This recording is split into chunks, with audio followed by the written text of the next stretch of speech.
The Milky Way, home to billions of stars, rising and setting over billions of worlds, including our own.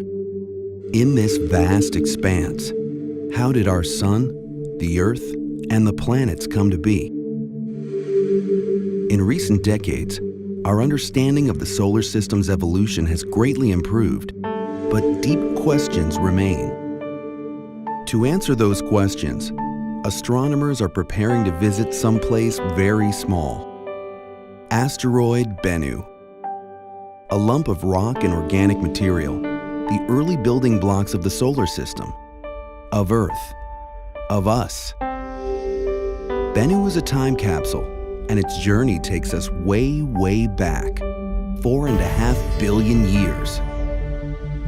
The raw ingredients of Bennu and our solar system originated in a stellar nursery, a vast cloud of hydrogen, helium, and dust.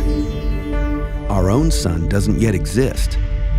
Nearby are hot stars like this one, quickly burning up its fuel and destroying itself in a colossal explosion called a supernova.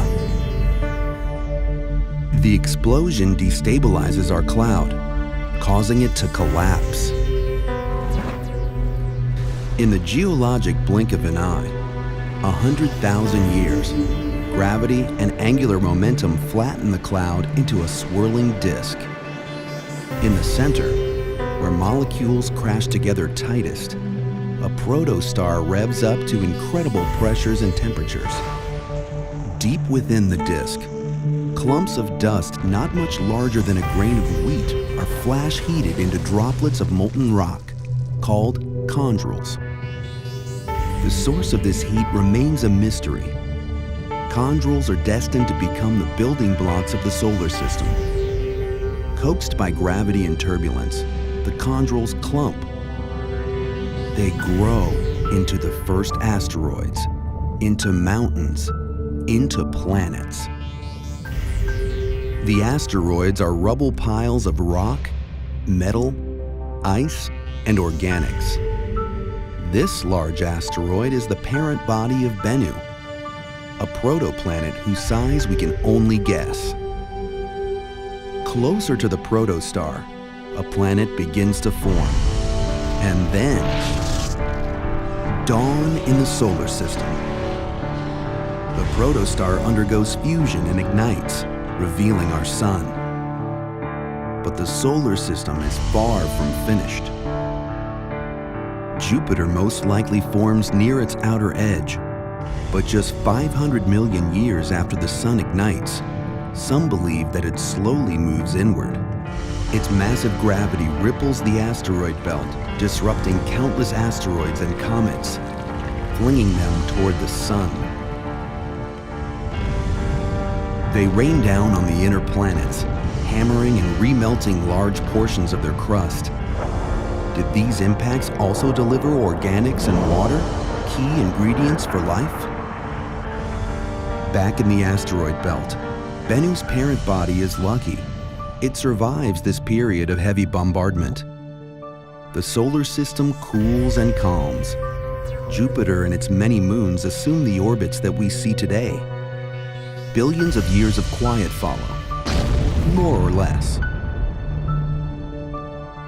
Then 1 billion years ago, one theory suggests a collision shatters the protoplanet.